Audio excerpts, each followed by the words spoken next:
Oh my God. For any of you that haven't downloaded the Snapchat lens to your desktop, you got to try it out. I'm absolutely wearing no makeup, but it doesn't look like that to you.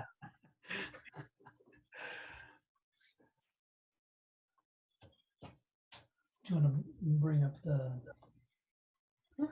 Mrs. Greenfield, do I look different than the last chat or the last Zoom?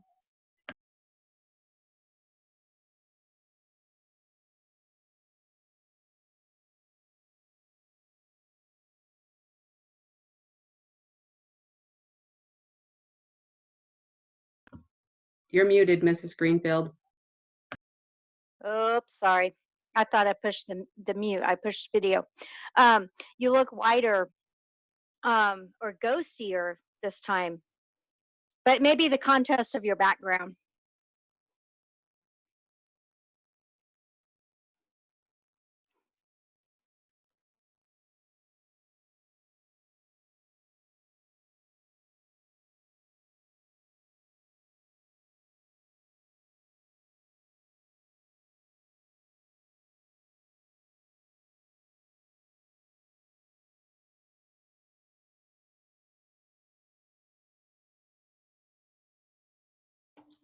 All right, guys. Well, I guess it's right at noon, so I'm a big fan of starting right on time. So we'll go ahead and get everything up and running. This is my first time.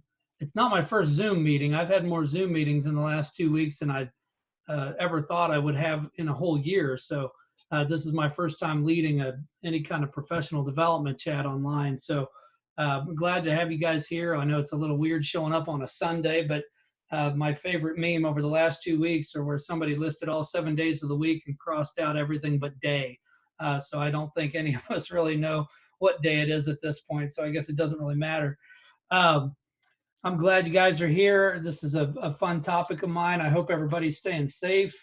I kind of like looking for the silver linings in strange situations. So I know we've been enjoying a lot of family time together, and it's kind of nice learning how to work from home. And I don't know about you guys, but I think I've figured out a few things, not only about Zoom, but about Microsoft Teams and a lot of resources where I'm like, man, I wish I would have known that when normal school was in session. So what I was going to do today is we'll kind of, I want to walk through a short number of slides and just kind of give my spiel about just philosophical approach to relationships with kids and why I think that's as important as anything else we do in the classroom. And then we'll open it up if you guys want to type thoughts or feedback or questions into chat, or we can open up the microphone.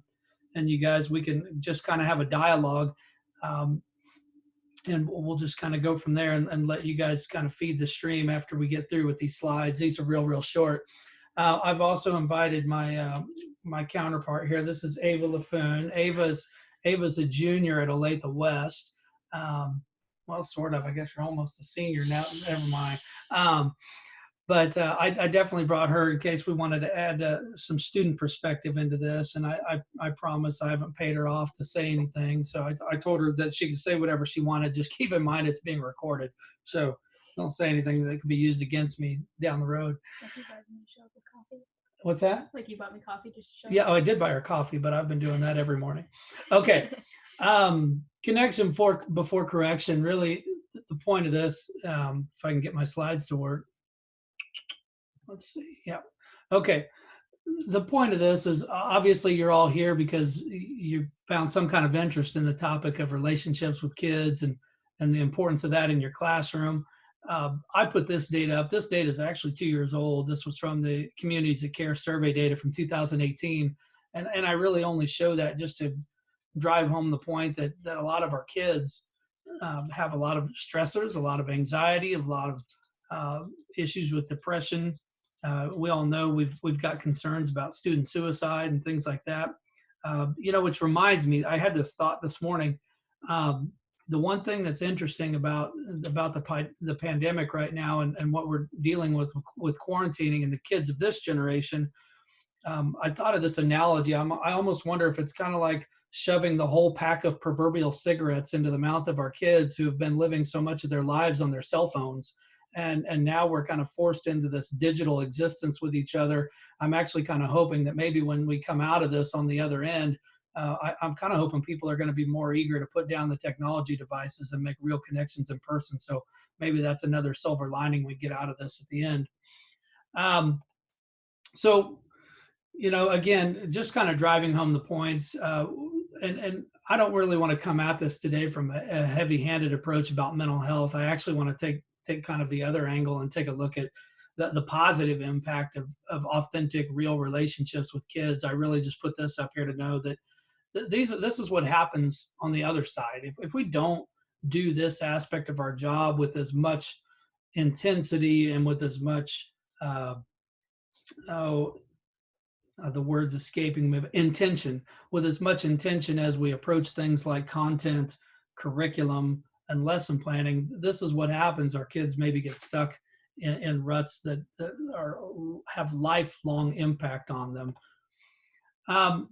When I first got really into, I'd like a lot of you guys, honestly, I'm sure, and a lot of educators that we work with, I think I started my career in education 20 plus years ago, intuitively able to connect with kids. But when I really started refining the practice was when I started working with Kids TLC and their therapeutic model, which was centered around Dr. Dan Hughes' model, which is attachment-focused treatment.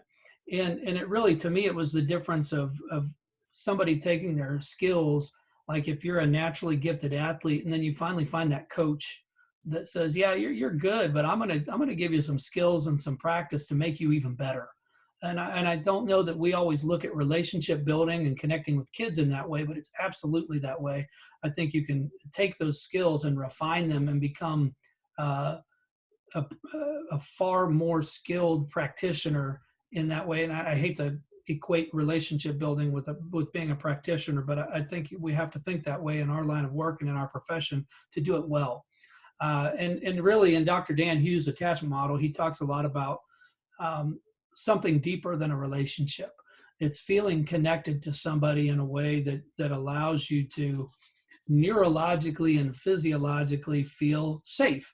If you're a parent at home and you've been raised by healthy parents and you are now raising children, you are probably doing attachment-focused relationship building with your own kids at home and you don't even think about it. It's just that when that child is with you, they feel safe and they feel at ease. And when they feel that way, it opens up the ability for their brain to develop in the healthiest way possible, leading to probably what we're going to be looking at is higher academic achievement, higher social emotional achievement, more developed social emotional skills and ability to use them and apply them because they're in an environment where they feel trust, where they feel safe, where they feel like it's okay to take risks, because we all know in education that's how you grow. You grow through your mistakes and your risks, but you have to feel safe to be able to do that. And he really talks about, building bonds of attachment being definitely much more of an experiential practice, which we don't always, that's where I think the difference between building a relationship with a child in a school setting versus being able to develop an attachment with a child, because one requires much more intention and thoughtfulness, and really a deeper dive into what you know about that child. This is a visual display of really what the attachment focus model, and I'm just going to make it real simple. So I'm going to circle my pen here. Let's see if I actually know what I'm doing. The real important part here, what I want to talk about today, is this part, right? In schools, we often go right to here. We start here as teachers because we're managing a room. We have a lot of kids, and we want to issue a correction on a behavior, and we want the behavior to change and the accountability piece to be in place with the child. But the reality is we often, as professionals, skip these two most vital pieces in our interactions with kids. And when I talk about it being more of a practitioner skill and not just relying on your natural abilities as an educator or somebody who maybe connects well with kids, these are the pieces where I think we have to do a little bit of a deeper dive, especially with kids that maybe we don't naturally connect with. Or kids that maybe don't, maybe because of the way they behave or the things they exhibit, we don't have those feelings of safety and trust around the children either, because it does, in the end, need to be reciprocal, but we're in the professional role. So sometimes we're going to have to exert a little bit of practice and a little bit of intention to be accepting and form connections with kids, because once that piece is established, then all of a sudden you can do things like be corrective and hold kids accountable in a way that they're actually going to respond to and do things for you in class, knowing that you're actually working for them and with the intention of helping them out. Let's see. Now I got to figure out how to get off of my pen and back to the slide. Let's see. Okay, there we go. You used your pen. Oh, okay.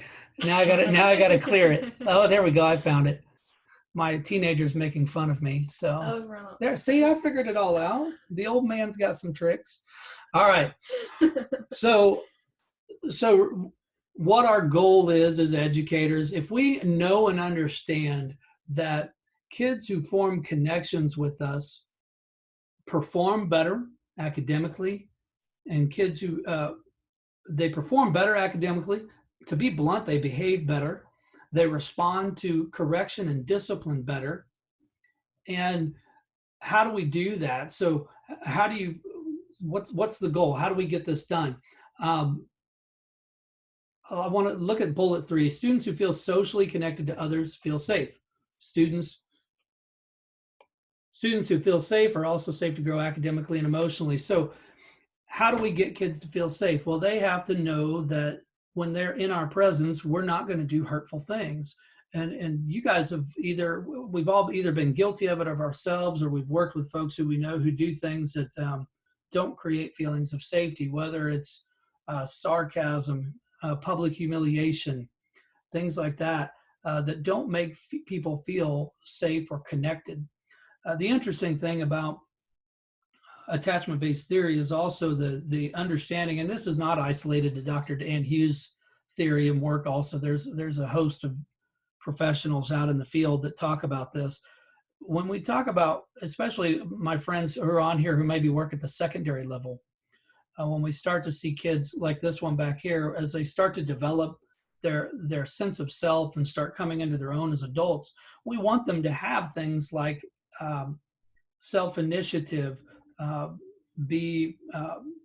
to like themselves. You know, we want them to feel good about who they are. Well, the way they develop that is through their perceptions from other people. You don't just develop a sense of self internally on your own. There's so much biology wrapped up in all of this that makes it so fascinating. We're social reciprocal creatures, and everything that we do, every piece of how our brain develops is based on interactions with other human beings. So a child's sense of self comes from the way they perceive others feel about them. So, for example, this young lady behind me has probably, I'm going to embarrass her, but she's far enough back where if she gets embarrassed, she won't even notice. She has spent years feeling loved and liked by two people over and over time. So internally, shut up. I say mean things to her now, but I didn't for the first 15 and a half years. So over that time, though, it's allowed her to develop a positive sense of self.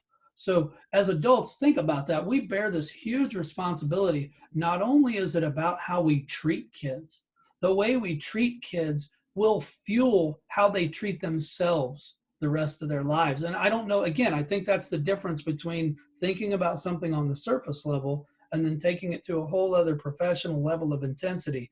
You are having a lifelong impact when a child can be around you and actually feel and believe that you as the adult like them, trust them, believe in them, all those feelings. It's really not just the fluffy, I always joke, it's not just fluffy tree hugging, dolphin riding fantasy stuff.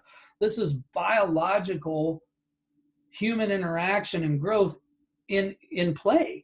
Because the more a child feels that from every adult they interact with, they begin to then develop those same feelings about themselves, which is really what we want with kids. Again, healthy brain development comes from that. Our brains do not develop in isolation. There's great books out there. The one everybody kind of brings up and runs into the ground, but it's worth every ounce of ground it gets run into, is The Boy Raised as a Dog. In one of his vignettes, he talks about the boy, which is the title namesake of the book.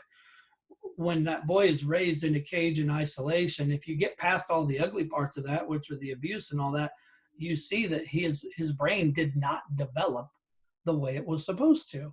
And that's why he was more animalistic and more primal, because he did not have the social interplay and growth.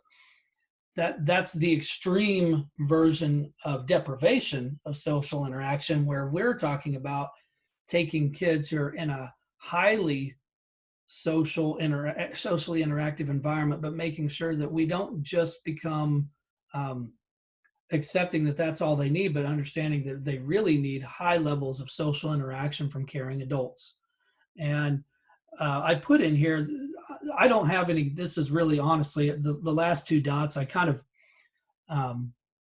I'll be frank with you guys. For me, that's more opinion driven. I don't know that there's a ton of science behind that, but when we talk about parenting and education, it's very, very similar, especially in the early grades. When we're talking about working developmentally with children from pre-K all the way up through 8th grade, our interactions are very, when done right, are very parental. They're healthy parental interactions where you could conduct yourself almost in the exact same way at school as you would with your own children at home. I think as our kids get older and get into the high school, I think we can start to view it a little bit differently, because our kids who are in high school, that interaction almost can start to transfer and transition into something that's much more collegial.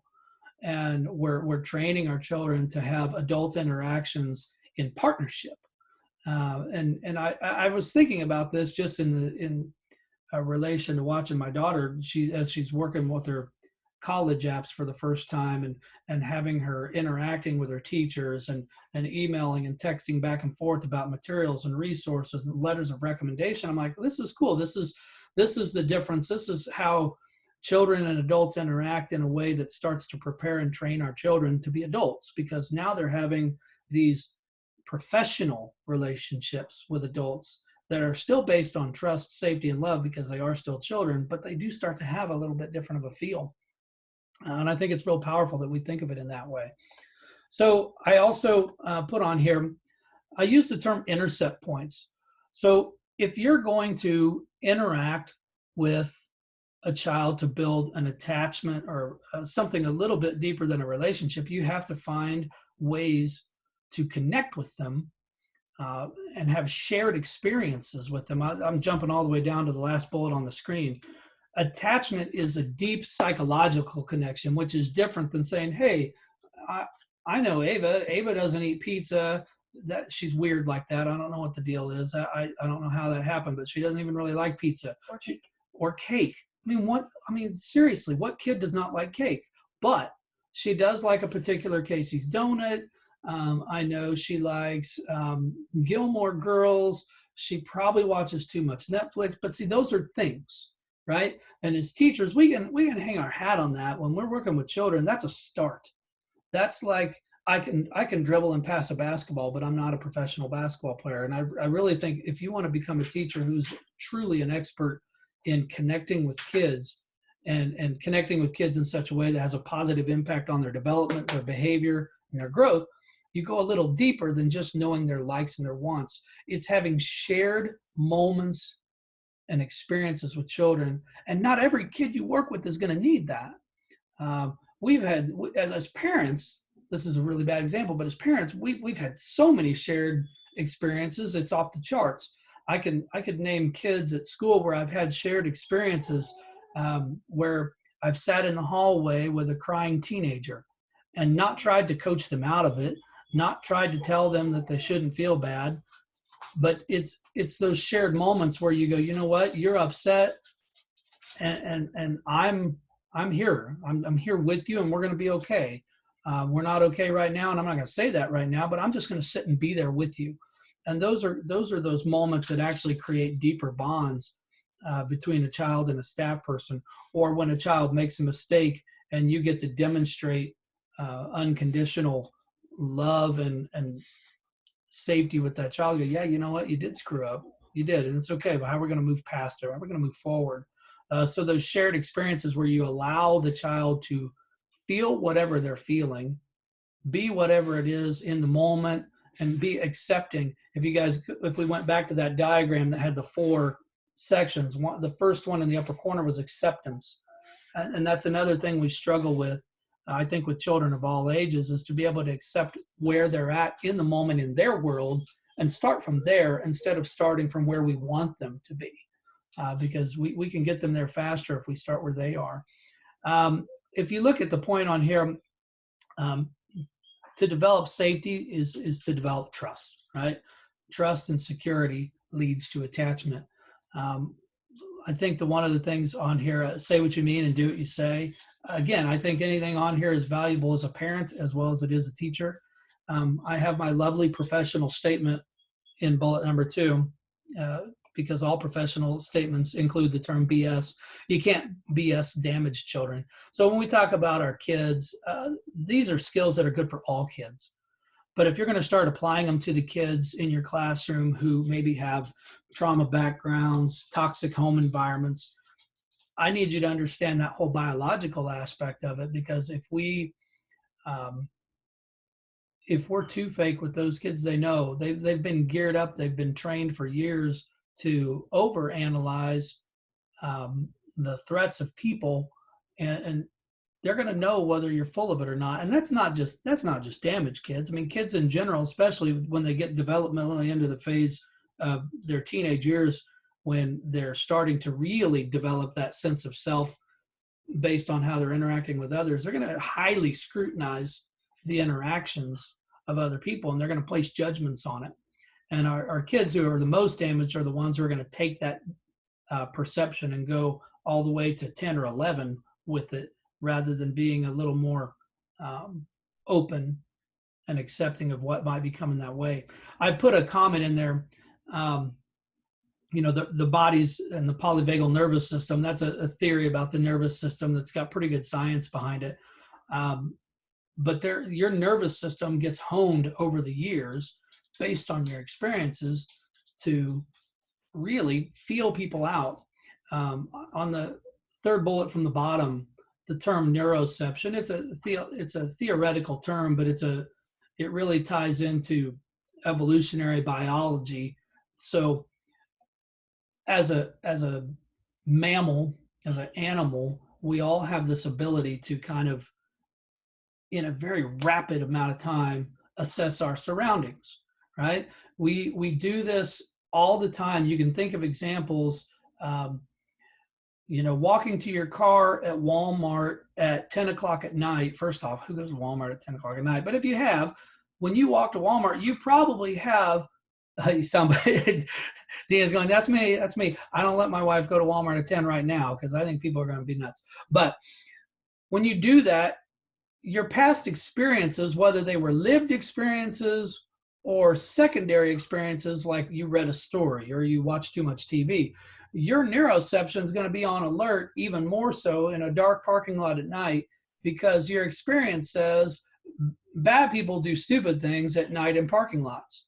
So all of a sudden your neuroception goes up, and you might walk by somebody in a parking lot at night and instantly have a little shred of adrenaline and fear, where had you walked by that person at 12 at noon, your body would not have physically reacted in any way, shape, or form. So kids, humans, anybody does this. I mean, we have a neuroception response that's literally milliseconds. I mean, it's faster than you can even think to catch the process. So the point is, where I'm headed with this is, even if you don't form an attachment with a child, which you're not.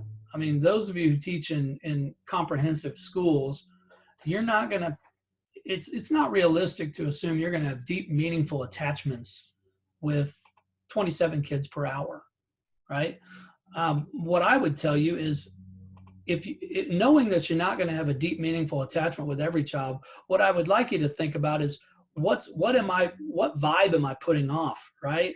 What feelings am I emoting to kids, so that I'm at least not tripping up their neuroception or their central nervous system with whatever I'm putting out, because you can make kids feel safe by being a safe person, right? And so that at least they can show up into your room and know that you're not tripping off their neurosensors of making you think you're a dangerous person, or I don't feel safe here and I'm not trusted here. So it's kind of like, what do you do? What do you do to make people feel safe? So now I'm gonna bug my daughter. I want you to think back, because these are teachers, right? So when you hear what I just said, so picture walking into a classroom the first day of the semester, the first day of the school year. What is it that you notice that maybe teachers do, or even about classrooms or teachers, that maybe give you like instant feelings of comfort or safety? I mean, I'd say a big thing is I like getting to know a teacher too. Like, there's a difference between teachers just asking, hey, what's your favorite color, and people, or a teacher asking, like, what's your favorite hobby? I mean, those are pretty closely related questions, but there's a big difference of like how close to home they can hit. And I don't know, I guess it's really just like interacting with each kid on a personal level, because like I've walked into class the first day of school where the teacher was running a little late, which naturally, especially at West, it's like so many different rooms, and it just still set like a different tone. But I've also had teachers who literally had me shake their hand every single day to walk into class. And I kind of didn't like it at first because I'm not someone who like initially likes meeting someone and going, okay, hi, I'm Ava, whatever. But it actually helped in the long run, because I was able to be like, okay, you are talking to me personally every day, and not just, hey, class, how are you doing as a whole? So I don't know. Well, and you meant, I've heard you say this before on the panel, you and the other kids, you said getting to know the teachers. So you guys also feel safe and connected when the teachers reveal things about themselves too, right? Yeah. What Ava probably doesn't know that impacted her, when she brings up the handshaking. Now, obviously, it's kind of funny that we're talking about handshaking during Corona season, But what Ava probably didn't realize, again, I keep bringing up the neurobiological components of this because I think it helps people start to understand that it's really, truly scientific, that this isn't just psychological mumbo jumbo. But when a teacher actually speaks to a child one-on-one with physical contact present, you're like hitting every aspect of high intensity social interaction. Because for the type of animals we are with mammals, we grow off of touch, eye contact, verbal reciprocity. And as a teacher, now obviously, you know, I'm not discounting people who struggle with some of those things, whether we're talking about children on the autism spectrum disorder or any other related thing like that. But if you can, with a child, make some type of physical contact while also looking them in the eye and speaking to them as a person, you are turning all their social receptors all the way to open. And that's what we want. That's how we're going to make kids feel connected, is by doing all those things as much as possible. The greetings at the door are more powerful than we can ever imagine. My good friend Scott Fluke, who I know some of you guys have heard talk, and he's one of my favorite people on the planet. He's better at me about citing research and data. I'm more of a feelings guy, and he's the data guy. So that's why I like having him around. He talked about some of the research saying that you can mitigate 60% of all classroom behaviors just by having a doorway routine. And it doesn't have to be the goofy one, you know, the one you see on the internet where everybody has like fancy, I couldn't even remember all that stuff. I think I did too much damage to my brain early on in my life. I wouldn't be able to do that. Other than handshakes, another thing that stimulates neurological brain activity is calling children by their name. And then when you develop deep, I've heard my own child say this, nicknames, as long as they're not insulting. A few of my teachers know me by avocado. And, so and you like it, don't you? Yeah. Yeah. Yeah. You know, if you were to watch, like if you were to hook electrodes up to your kids' brains and watch the neuroceptors start to fire, you'll see them fire at a higher rate when you say somebody's name. It engages that person at a much higher level. So yeah, I think you know, I talk a lot about this in my sessions because we don't talk about it a lot at school, and it's going to sound really, really awkward to be talking about it right now. But I hope once we get through the pandemic, we don't forget. I hope we all don't stop. This is going to sound really bad, but I hope we all don't stop touching each other. Because when we do get back in school and we're safe, that's one of the things we've kind of we've erroneously moved away from in the school setting is safe touch, because kids developmentally need that, especially if you're working with children at the elementary levels. You know, that early developmental period from really in utero all the way up to our pre-K and our folks who are working in you know, go and work with families and development of the pre-K through 3. It's so vital, it's crazy. But that growth and vitality doesn't stop. And what we're learning about brain development now is that, you know, the brain develops well into it can still grow and repair much farther into adulthood than we ever even thought was possible. But part of the growth is stimulated through all those things. So safe touch with kids, we have to do that. I mean, it's vital, especially for kids who haven't had it, who might be deprived of that. Yes. Yeah. I see Ms. Greenfield's comment about preferred names and pronouns. You know, I'm because I'm always transparent and honest. I've had a lot of conversations with folks about that. It's part of connecting with kids is getting over your own personal issues and your own personal biases about things. And that's one of the areas where a lot of folks, whether they want to own up to it or not, we struggle with our own bias, our own values.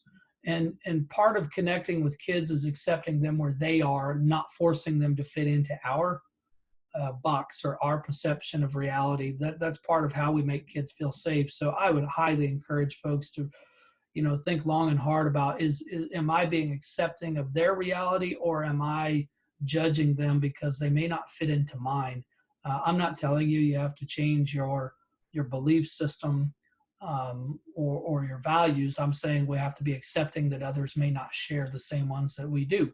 And kids want to be called by what they want to be called. And we have a lot of kids who, probably more so now than we've ever had, that are comfortable and feel safe enough to be communicative about any kind of identity issues, sexuality issues, and really that's a beautiful sign of progress that we never would have seen as little as even 5 years ago. Hey, John. Yes. Would you be able to share your presentation like in the shared resources later? Do you mind? Sure. I just found it this morning, so I'll shoot it over and make sure it gets shared. So, yeah, I love Suzette's comment on here about playing music. I think it's great to get to know what kids. I think it's funny when I have kids in the alternative building. I have a little bit of a different view about music than some folks do. Some folks get a little worked up about it because especially in terms of secondary kids, if you were to let kids listen to the music they want, you're going to hear some pretty interesting things. I've always taken the approach of, being an artistic person myself. I think it's okay to not squash people's expression as long as you're also simultaneously teaching them about appropriate time and place. I don't care what you're listening to as long as your headphones are in, or as long as your earbuds aren't blasting so loud that we have to be sensitive to the feelings and opinions of others while also taking care of ourselves. And I would love pulling up next to a kid who I could tell was watching some crazy. I used to have kids at PLC who were into the, kind of like the ICP kind of stuff. And, so I would just pull up and go, are you listening to Insane Clown Posse? And they'd be like, yeah. Do I have to turn it off? I'm like, no, pick your favorite song, and then I want to listen to it. And they're like, you do? I'm like, well, I don't really want to listen to it, but I feel like I need to. I need to understand this a little bit better. I'm not promising I'm going to like it, but I want to listen to it. Yeah. And it's cool. The kids they responded to that authenticity. I've been, if I'm going to pat myself on the back about something, I've been able to connect with very tough kids throughout my career, like kids that are, probably on a fast track to getting themselves put in jail. And, I always joke with my wife that I love the kids who people call juvenile delinquents or thugs. I have so much fun with those kids because what they respond to is authenticity. They don't want me to listen to their song and go, hey, that's great. They want me to hear that song and go, hey, I listened to it. I think it's garbage, but I'm really glad you like it. I think that's cool. And the kids they respond to that because all of a sudden they know, what? He didn't just lie to me, but he did show an interest in what I like. So that's where that experience comes in, where we're going to have a shared experience. I'm not going to lie to you, but I am going to respect you and accept that that's where you are. It's not where I'm at, but we're both going to be okay in that spot together. Actually, Justin, I think I think that what you put in the chat about 24 to 25 average adulthood, I think that's actually changing. I think the science today is actually determining that that's not true. What they're really saying is that the current science is starting to think that it's an actually unending process, a lot like any other organ in your body. I'm going to compare it a little bit to the heart. So what they're thinking is that, the brain doesn't do any massive new developments or whatever into adulthood in the 30s, 40s, and 50s, but you can maintain it and still create neurological growth in the brain as long as you keep using it. Just like you can keep your heart in good shape as long as you keep exercising it. And that's why you'll see a lot of brain science now, especially if you get in and look at the fields of dementia and Alzheimer's. There's a lot of good research talking about, I guess I wouldn't call it brain growth, but more like brain maintenance. But part of the maintenance is also developing neural pathways. That's why, if you think about it, if any of us on here who are a little bit older, maybe over the hill, those of us over hills on this group, we could still pick up and learn a new language, right? It would be hard. It would be more challenging than had we done it in high school, but we could still do it. And if you think about it, even just contextually in that way, those are new neural pathways. We just have to work harder to get them built at that time. Yeah, watching shows that I think you have to be able to speak their language. I think, what other things would you throw out? Just like how, like some of the teachers that you've gotten along with the best, what do you think made it possible for you to have such a good connection with them?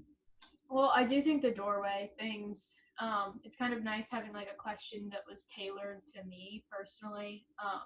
Like my design teacher, granted she has her own classroom, so that's also convenient, but she has time every class, to just say hi to us on the way in, but it's not just hi, it's hi Ava, what was your weekend like on Mondays? And then on Tuesdays, it's how are your classes like, or just something tailored to my personality. I also like the teachers I think I have probably the strongest bonds with, they actually play their own music in class.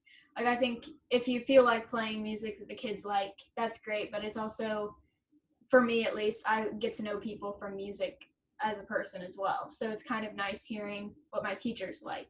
I've had teachers play 80s music, 90s music, country music. I've pretty much heard it all, but it's kind of nice getting to know their personality and see, okay, they like 80s music, and they were pretty much dancing in the middle of the classroom to that one song that I actually really like too. And it's just relatable to see like you can show some of your passions as well, so that we can kind of connect to that and be like, okay, I like that too. So maybe our personalities are more similar than I originally thought. I can't really off the top of my head think of. Okay, I have a weird question, and I want you to think about trying to answer this as like genuinely as possible. And I'll put Miss Plankers, and Miss Plankers isn't here, so we'll talk about her Okay. since she's not here. Did she ever have to discipline you in class? Not necessarily discipline. Sometimes if I was in a particularly chatty mood, she would say like, you need to focus, but not discipline. That's such a diplomatic way. So she had to tell you to stop talking at some point. Yeah. If you could think back, and it's such a mild example, but for them, when she had to tell you to shut up and focus, do you even remember what it felt like or what went through your head when she did that? Not really, especially because she didn't do it in a mean way. It was just like, hey, love the conversation. Let's finish up this chat and then get focused. So like I was able to finish the story. Yeah. But then, yeah, I don't know. And you're a bad example because you're like a uber rule follower. I imagine when she asked you to shut up, you did. Right. Wow. For the most part, yeah. at least for a little bit. What, I've seen this, Ava's kind of an extreme example on one end, where I've worked with kids who are extreme examples on the other end of the spectrum, where, they're liable to tell you to F off when you correct them. But when you have a child who feels safe with you and connected with you, you can also be directive and disciplinary with them with far greater results. And I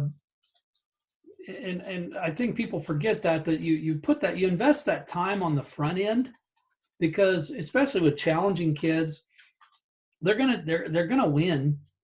They're going to take the time from you if you don't give it to them willingly.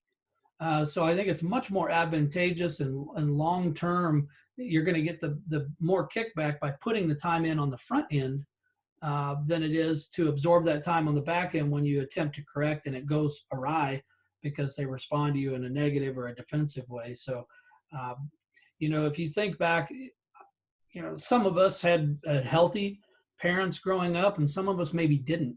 But if you think about, if you had a healthy relationship, a trusting, safe relationship with your parent, and you think back to significant disciplinary situations, they probably felt a lot different to you than how you would imagine some kids feel in disciplinary situations in your room. So, um, hey, there was Ava brought up the comment about teachers showing their interest through music and stories. That kind of reminded me too.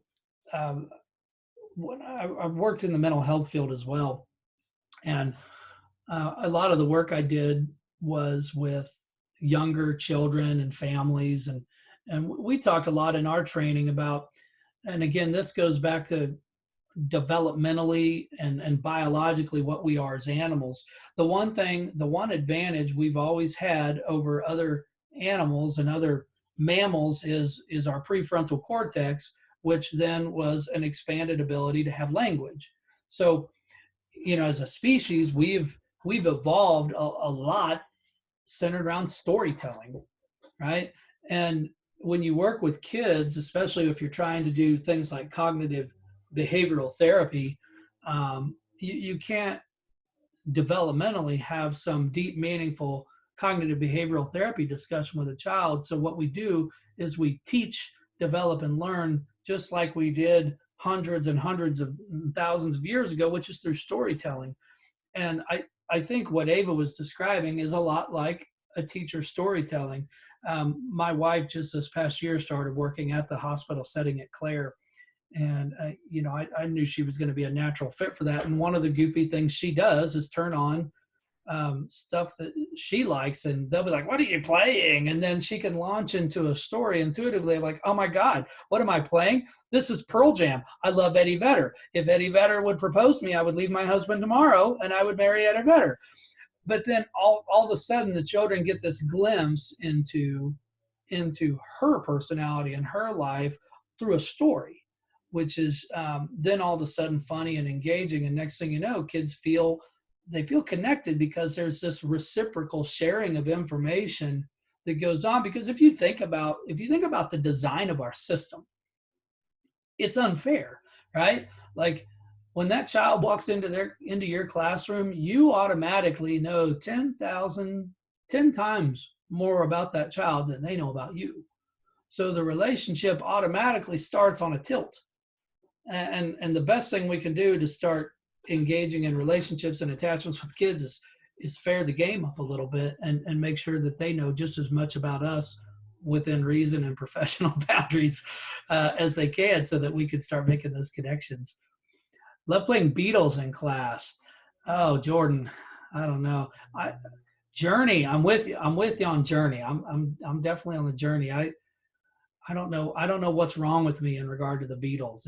There's certain songs I love and others I don't. What else, guys? What other thoughts or questions? I know when I give this, I tend to feel like I go a little general, but I think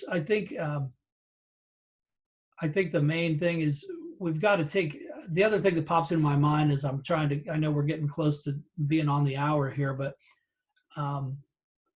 when we think about what we talk about today, this is really easy to do when you have good kids like Ava who are fun and engaging and reciprocal. And it's been a long time since Ava's told me to F off, like at least 2 days. So, but when you're taking this concept and working with challenging kids who might be resistant to that connection, or their life experiences have been such that they don't view adult relationships as safe, trusting, and welcoming, that's where the real work comes in. It's I don't want to say it's easy, but connecting with a child that doesn't come from a toxic environment can be like a cakewalk.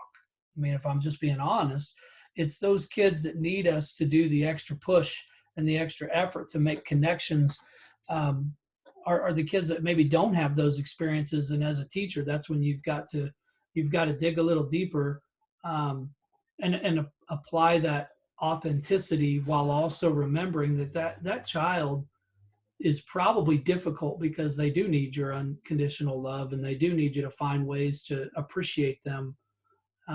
They are Ariel's comment. They're the ones who will push you away the most. Absolutely.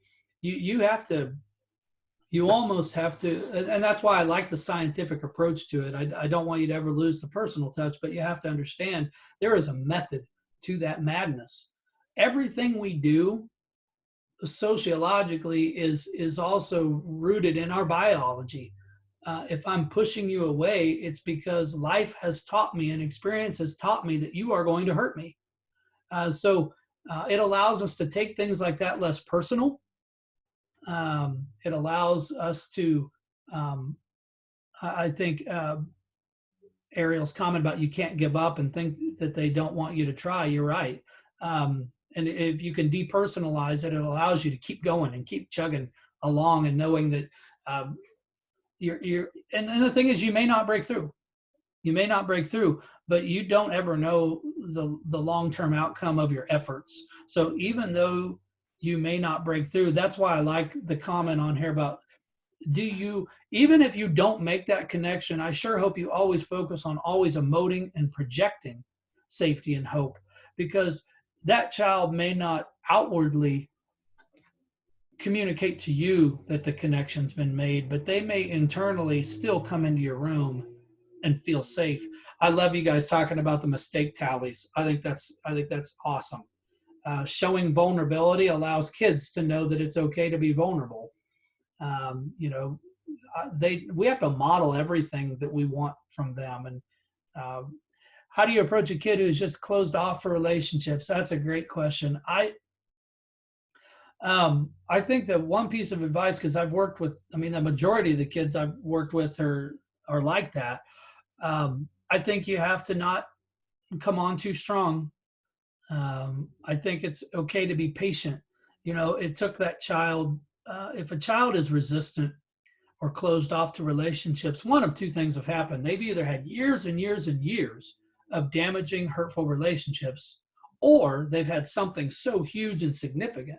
So one of either a long-term problem has happened or something huge has happened. So either way, you need to be okay with it not developing fast. And I would just take my time and I would be patient. And I always use the term, I would play the long game. I would not give up. I would always connect with that child. I would call them by their name. I would do anything I can on a daily, regular basis to show them dignity, but at a slow scale. And I would be very methodical about it. Ava knows I love the game of chess. Building relationships with damaged kids is a lot like chess. You're making your first move with the intention of the move you're going to make 3 or 4 moves later, right? And so I think that's the big piece you need to understand. If you're building a relationship with a relationship-resistant kid, understand that you've got a lot of moves that are going to come after that. So don't be so overzealous at the beginning. Just quick. Yeah. Kind of playing along to that. Like, I've had teachers where I don't like them the first day because maybe it just didn't feel real, because I do think the authenticity thing is like huge. I can tell when a teacher is just trying to like get me to like them but not really genuinely caring. But it's okay, you can fix it. Like, not every move you make is permanent. Like, I usually by the end of the year have a really large respect for all my teachers, but at the beginning of the year it's not always like that. There's usually like a learning curve of maybe they just are in school mode and less interested in getting to know the kids initially.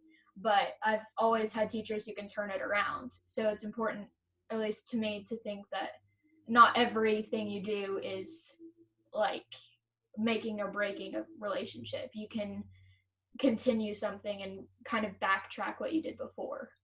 I think being willing and open to apologizing with kids is huge. Especially damaged kids. If I were to give like concrete tips with kids who are highly damaged or relationship resistant, I would actually look for opportunities to apologize. I know that sounds kind of goofy, but they need to, again, if they've had damaging relationships, they need to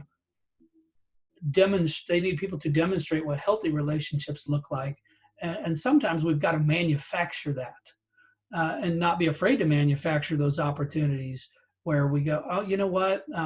Like, here's an example. I might take a child that I know I didn't embarrass them or didn't humiliate them, But maybe I pull them aside and go, you know what? I have to ask. I feel horrible. Did I embarrass you earlier? I feel horrible about that. And the kid might go, no, I was fine. Okay, great. I'm so glad. I was so worried that I embarrassed you. I'm glad to hear I didn't. And that's kind of like a manufactured moment where the kid may look at you and look at you like you're crazy and say something like, no, that's stupid. Why are you asking me? But inside they're going, hey, this is all right.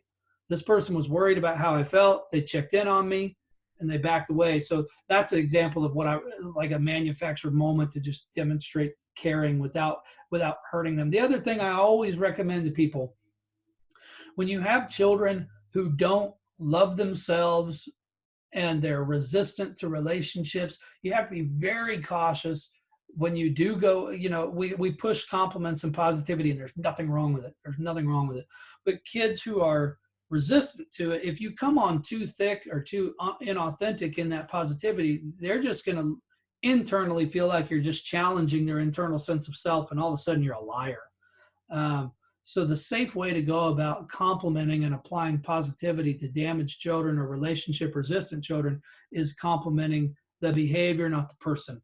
And we've talked about that a lot if you've come to any trauma-informed trainings, but be specific. When that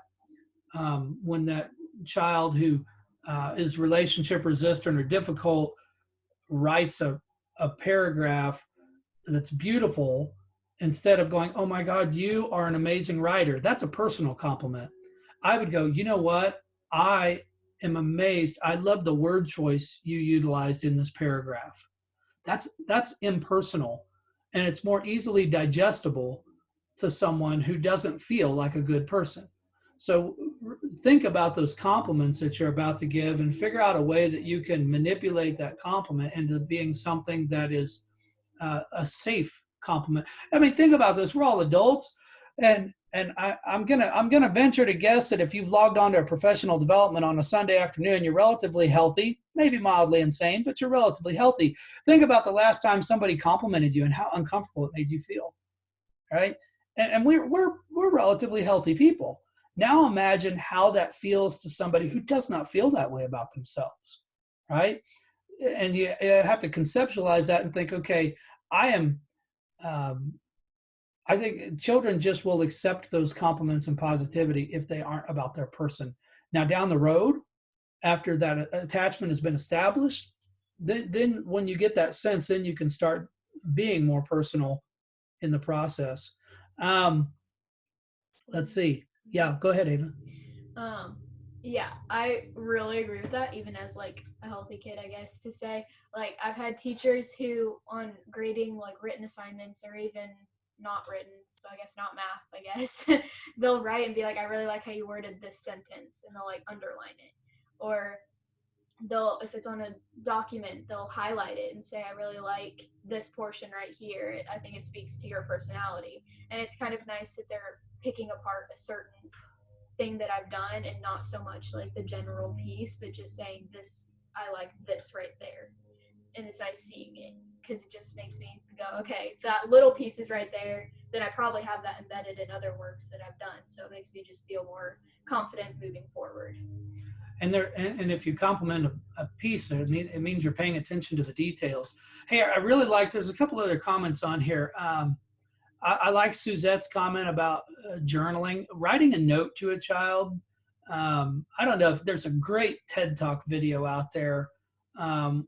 We used it, if you did SCM training with us this year, we used it in our SCM training, where the guy talked about the ED, behaviorally challenged kid, that he wrote notes to every day. And the kid got a little better, but kind of always acted like a butthead with him. But then when he graduated, he brought back a shoebox and gave the shoebox to the teacher, and it had every single note that teacher ever wrote to him saved in the shoebox. And it was, when you think about it, a note, especially for children who are going to be embarrassed, or they don't want their image challenged. This is probably more so with secondary age kids, but writing notes is powerful. I still would stick with compliments that are digestible, but I love the idea of notes. A lot of damaged kids feel safe journaling. it is a great strategy for kids. You wouldn't think, we run into so many kids that don't love writing, but kids who have been through any kind of trauma, really, writing tends to be a rather popular outlet. I like Josh's comment about letting the kids win the short game for the growth in the long game. Absolutely. Well, first off, we need to not try to win every interaction we have with a kid anyway. That's part of accepting where they're at. And if everything we do is to try to get the last word, we're going to lose, even if we get the last word in the moment. Let's see. Lots of compliments about Ava. We're not going to read those out loud. I don't need her head getting so big that she can't get back upstairs. Stop looking. Stop looking. You're not supposed to read those right now. Yeah, somebody's on here. Compliments are embarrassing. Yeah, I love a compliment as much as the next guy, but they're hard to handle in person, right? Yep, compliment the behavior, not the person. Let's see. I think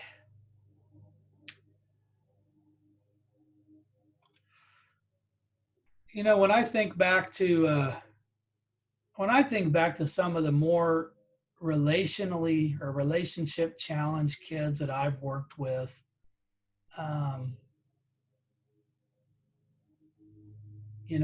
I really think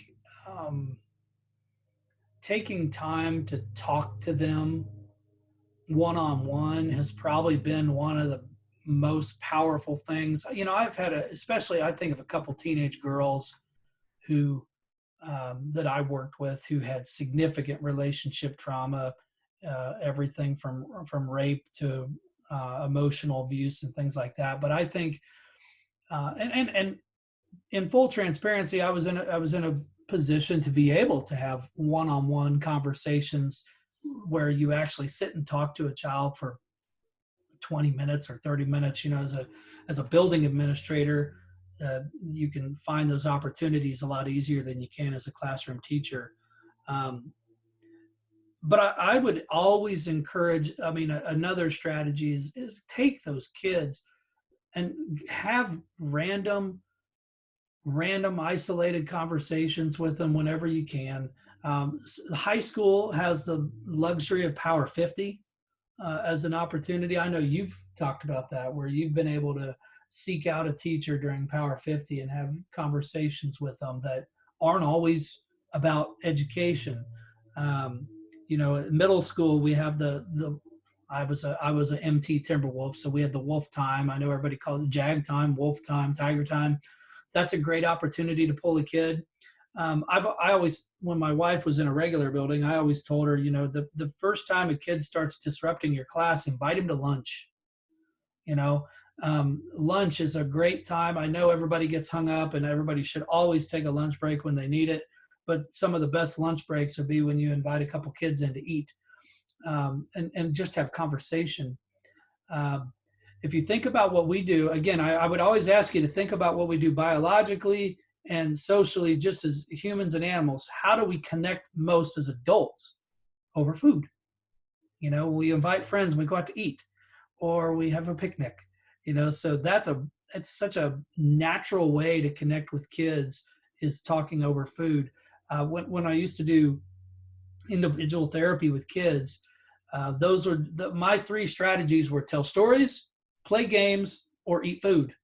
Because if you have one of those three things going on, then the conversation becomes much more natural and intuitive, and it's just a wonderful way to do that. Hey guys, we are at the hour mark. I'm going to hit a couple more of these comments. I'm hanging around I'll hang around a few more minutes because it's fun looking at your comments. I appreciate everybody coming. Oh, lunch thing, split kids into groups. I love it. Bringing food to class. Yep, bringing food to class. Oh yeah, playing basketball with the kids.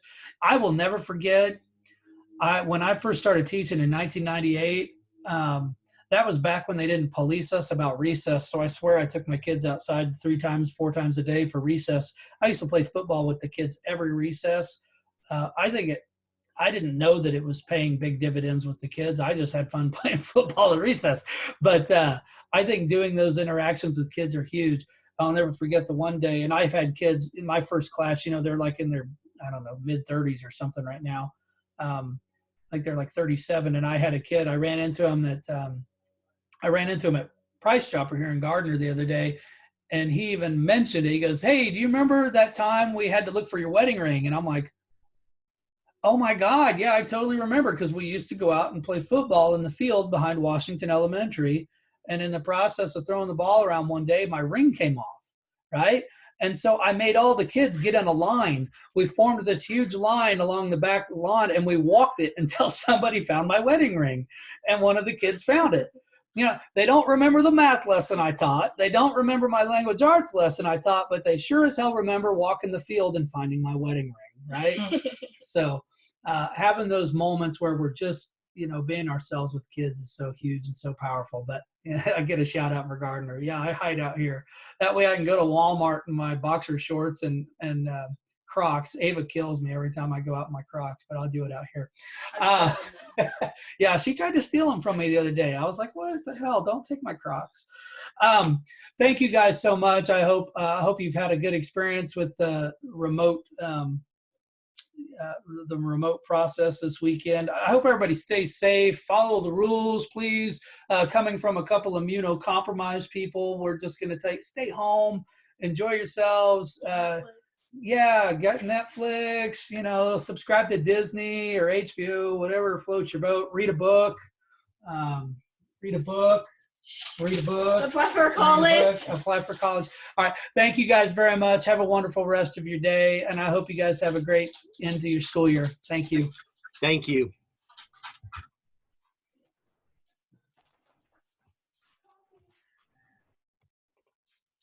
Thank you.